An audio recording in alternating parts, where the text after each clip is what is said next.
ತಂದತ್ತಾನಿ ನಾನು ತನದಂದ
ജി സെൻട്രൽ ടാക്സ് ആൻഡ് സെൻട്രൽ എക്സൈസിലെ ഇൻസ്പെക്ടറാണ്. ഇപ്പോൾ കൊച്ചി ഓഫീസിലാണ്. ഞങ്ങൾ രണ്ടുപേരും കോഴിക്കോട് ജോലി ചെയ്തിരുന്ന കാലത്താണ് വീട് വയ്ക്കാനുള്ള സുപ്രധാന തീരുമാനം എടുക്കുകയും ആ ഒരു ആശയത്തിലേക്കായി പല പ്ലാനുകളും എല്ലാം നോക്കി ഇങ്ങനെ ഒരു വ്യക്തമായ ഒരു ധാരണയിലേക്ക് എത്താതെ ഇങ്ങനെ നിൽക്കുന്ന സമയത്താണ് വളരെ യാദൃശ്ചികമായി ഞാൻ കോഴിക്കോട് ആർട്ട് ഗാലറിയിൽ വെച്ച് പ്രശസ്ത ഡിസൈനറും ചിത്രകാരനുമായ ശ്രീ ജയൻ ബിലാത്തിക്കുളത്തെ കാണുകയും അദ്ദേഹത്തെ കണ്ട് സംസാരിച്ച നിമിഷത്തിൽ തന്നെ നമ്മുടെ വീട് രൂപകൽപ്പന ചെയ്യാൻ പോകുന്നത് ഇവിടെ നിന്നാണ് എന്നൊരു ധാരണ കൃത്യമായിട്ടുണ്ടാകുകയും ചെയ്തു. തൊട്ടടുത്ത ദിവസം തന്നെ ഞാൻ ഷിജിയും ജയേട്ടന്റെ ഓഫീസിൽ പോയി കാണുകയും ഞങ്ങൾ പറഞ്ഞ കാര്യങ്ങളെല്ലാം വെച്ച് അന്നേരം തന്നെ നമുക്ക് വേണ്ടി ഒരു 4 ബെഡ്റൂമും ഒക്കെയുള്ള ഒരു പ്ലാൻ തയ്യാറാക്കി തരികയും കൊളോണിയൽ ഇസ്ലാമിക് പാറ്റേണിലുള്ള ഒരു ശൈലിയാണ് ഞങ്ങൾക്ക് വേണ്ടി അദ്ദേഹം കൺസീവ് ചെയ്തത്. അത് വളരെ മനോഹരമായിട്ട് അവിടെ പൂർത്തീകരിക്കാനും പറ്റി. ആ സ്വപ്നഗ്രഹമാണ് ഞങ്ങളുടെ ഷാലിമാർ. പൗരാണിക ശൈലിയിലുള്ള വീടാണ് നിർമ്മിച്ചിരിക്കുന്നതെങ്കിലും അടുക്കള മോഡേൺ രീതിയിൽ തന്നെയാണ് സെറ്റ് ചെയ്തിരിക്കുന്നത്. അത് വിശാലമായ ഡൈനിങ് ലിവിംഗ് ഏരിയകളോട് ചേർന്ന് ഒരു പ്രയർ റൂമും സെറ്റ് ചെയ്തിട്ടുണ്ട്. 4 ബെഡ്റൂമുകളിലും ബേ വിൻഡോ ഉള്ളതുകൊണ്ട് ഒരു അഡീഷണൽ ഇരിപ്പിടത്തിന്റെ ആവശ്യം വരുന്നില്ല. അത് പല കാര്യങ്ങൾക്കും അത് ഒരു യൂട്ടിലിറ്റി സ്പേസ് ആയിട്ടും ആ ബേ വിൻഡോ ഉപയോഗിക്കാൻ പറ്റും. 4 കിടപ്പുമുറികളോടുകൂടി 2500 സ്ക്വയർ ഫീറ്റിലുള്ള ഒരു വീടാണ് ജയേട്ടൻ നമുക്കായിട്ട് പ്ലാൻ ചെയ്തത്. ഈ വീടിന്റെ ഏറ്റവും വലിയ പ്രത്യേകത എന്ന് പറയുന്നത് ധാരാളം കാറ്റും വെളിച്ചവും കയറി ഇറങ്ങുന്ന രീതിയിലാണ് ഇത് നിർമ്മിച്ചിരിക്കുന്നത്. പ്രിയമാനസരായ എല്ലാ മലയാളികൾക്കും എൻ്റെ അഭിവാദ്യങ്ങൾ. പ്രിയപ്പെട്ടവരെ, ഞാൻ 35 വർഷക്കാലം മലയാള ഭാഷാധ്യാപകനായിരുന്നതിന് ശേഷം റിട്ടയർ ചെയ്ത ജീവിത വിശ്രമത്തിൽ ആസ്വദിക്കുന്ന ഒരു വ്യക്തിയാണ്. എൻ്റെ പേര് പൂച്ചാക്കൽ ഷാഹുൽ. ആദ്യകാലത്ത് ബാബുക്ക സംവിധാനം ചെയ്ത അഴിമുഖം എന്ന പടത്തിൽ പ്രസിദ്ധമായ അദ്ദേഹം തന്നെ ആലപിച്ച അഴിമുഖം കണി കാണും എന്ന ഗാനത്തോടു കൂടിയാണ് എൻ്റെ തുടക്കം. എന്നാൽ തുടർന്ന് സിനിമാ രംഗത്ത് മദ്രാസിൽ തങ്ങാനായിട്ട് എനിക്ക് താല്പര്യമില്ലായിരുന്നു, അവസ്ഥയില്ലായിരുന്നു. ഞാൻ നാട്ടിൽ അധ്യാപകനായി തുടരുന്നതോടൊപ്പം തന്നെ പ്രൊഫഷണൽ നാടകവേദിയുമായിട്ട് ബന്ധപ്പെടുകയും 1974 വൈക്കം മാളവികയുടെ സിന്ധുഗംഗ എന്ന നാടകത്തിലൂടെ പ്രൊഫഷണൽ പാട്ടെഴുത്തുകാരനായി. എൻ്റെ സൗഭാഗ്യത്തിന് അന്ന് എനിക്ക് കിട്ടിയ സുഹൃത്താണ് നാടകൃത്തും സംവിധായകനുമായ സുന്ദരൻ കല്ലായി. കല്ലായുമായിട്ടുള്ള ആ ബന്ധം പിൽക്കാലത്ത് എനിക്ക് മലയാള നാടകവേദിയിൽ പാട്ടെഴുത്തുകാരൻ എന്നുള്ള രീതിയിൽ വളരെയധികം സാധ്യതകൾ നൽകുകയുണ്ടായി. ഞാൻ ജനിച്ചു വളർന്നതും ഇന്നും ആസ്വദിക്കുന്നതും ഒരു ഗ്രാമീണ പശ്ചാത്തലത്തിലാണ്. നാട്ടിൻപുറത്തിൻ്റെ ഹരിതഭംഗിയും കിളികളുടെ പാട്ടും കുയിലിൻ്റെ പാട്ടും നാട്ടുതോട്ടിലുള്ള വെള്ളത്തിൻ്റെ ഒഴുക്കുമെല്ലാം കേട്ടു വളർന്നതുകൊണ്ട് തന്നെ ചെറുപ്പത്തിൽ തന്നെ എനിക്ക് കാവ്യഭാവങ്ങളോടും ഗാനങ്ങളോടും ഒക്കെ ഒരു പ്രത്യേക താല്പര്യമുണ്ടായിരുന്നു. ആ താല്പര്യമാണ് പിൽക്കാലത്ത് എനിക്ക് സാഹിത്യത്തിലേക്കും കടന്നു വരാനായിട്ട് അവസരം തന്നത്.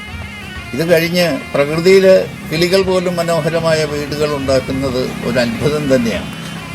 യാതൊരു കോളേജിലോ കലാശാലയിലും പഠിക്കാത്ത കിളികളുടെ ആ നിർമ്മാണ ചാതുരി എത്ര ശ്രദ്ധിച്ചാലും എത്ര പാടിച്ചാലും പോരാത്തതാണ്. മനുഷ്യനും അതുപോലെ തന്നെ സ്വന്തം പാർപ്പിടങ്ങൾ സ്നേഹിക്കുകയും സൃഷ്ടിക്കുകയും ചെയ്യാനുള്ള ആഗ്രഹം.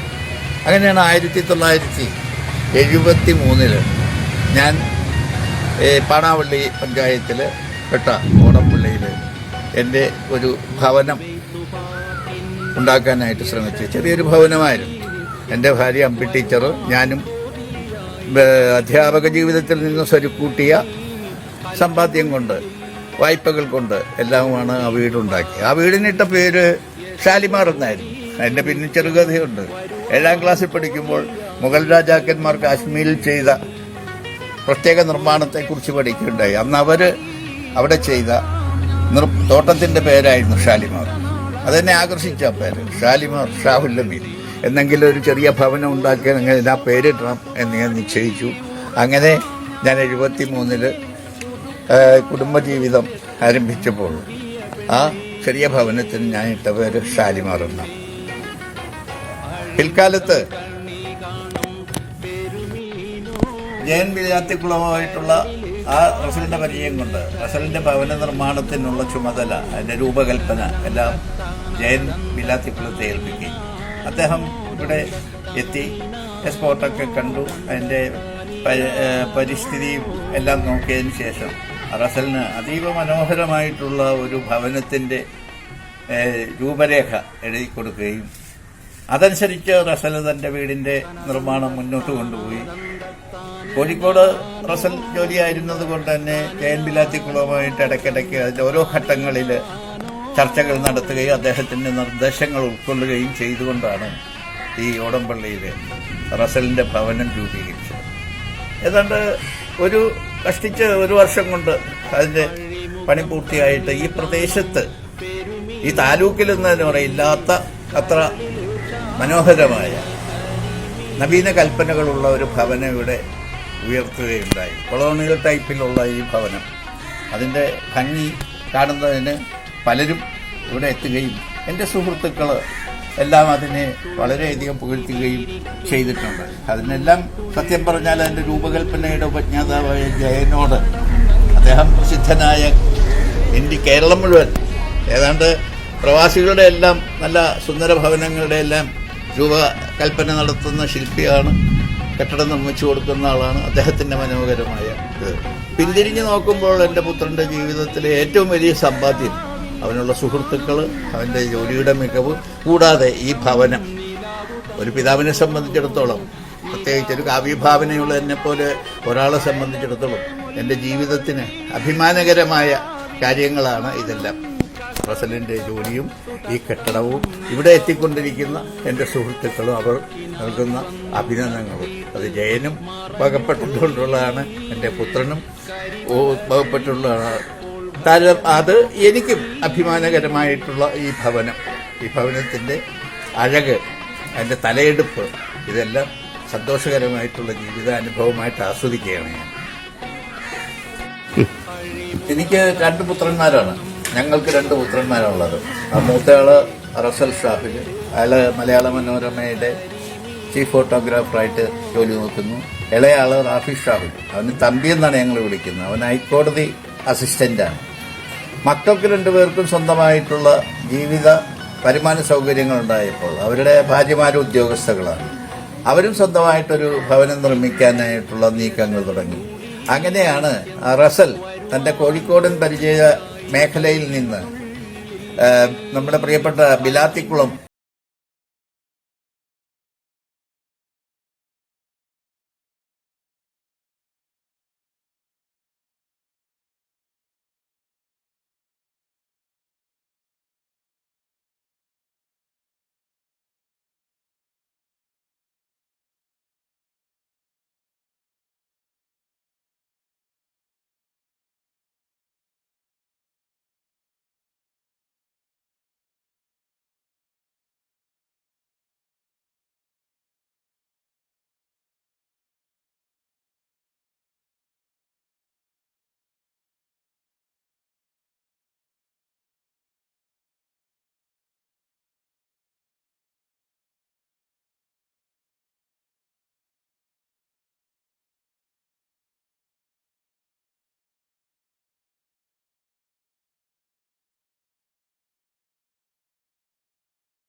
തന്തത്താനീ നാനോ. മലയാള സംഗീത ലോകത്ത് പ്രശസ്തരായ MK അർജുനൻ മാസ്റ്റർ, ദക്ഷിണാമൂർത്തി സ്വാമി, MS ബാബുരാജ്, കുമരകൻ രാജപ്പൻ, ജയവിജയൻ, MK മുതലായ പ്രസിദ്ധരുമായിട്ടും എല്ലാം പാട്ടുണ്ടാക്കാനായിട്ട് സാധിച്ചു എന്നതിൻ്റെ ഒരു സൗഭാഗ്യം. ഏതാണ്ട് 300 പ്രൊഫഷണൽ നാടകങ്ങൾക്ക് 1000-ഓളം ഗാനങ്ങൾ, അമച്ചർ വേദിക്ക് ഉൾപ്പെടെ 1000-ഓളം ഗാനങ്ങൾ എഴുതി. ഈ ഗാനങ്ങളെല്ലാം അടിസ്ഥാനമാക്കിക്കൊണ്ടാണ് എനിക്ക് 2011 കേരള സംഗീത നാടക അക്കാദമി പുരസ്കാരം നൽകിയത്. അതിന് ഉപോത്ബലകമായി അവരെടുത്തത് 2009 ലിപിയിലെ അക്ബർ പ്രസിദ്ധീകരിച്ചതിൻ്റെ ഒരു പുസ്തകമുണ്ട്, രംഗഗീതങ്ങൾ. നാടകഗാനങ്ങൾ മാത്രമാണ് അതിലുള്ളത്. 217 നാടകങ്ങളിൽ 707 ഗാനങ്ങൾ മനോഹരമായ അച്ചടിയും ആ പ്രസിദ്ധീകരണത്തിൻ്റെ അടിസ്ഥാനത്തിലാണ് സംഗീത നാടക അക്കാദമി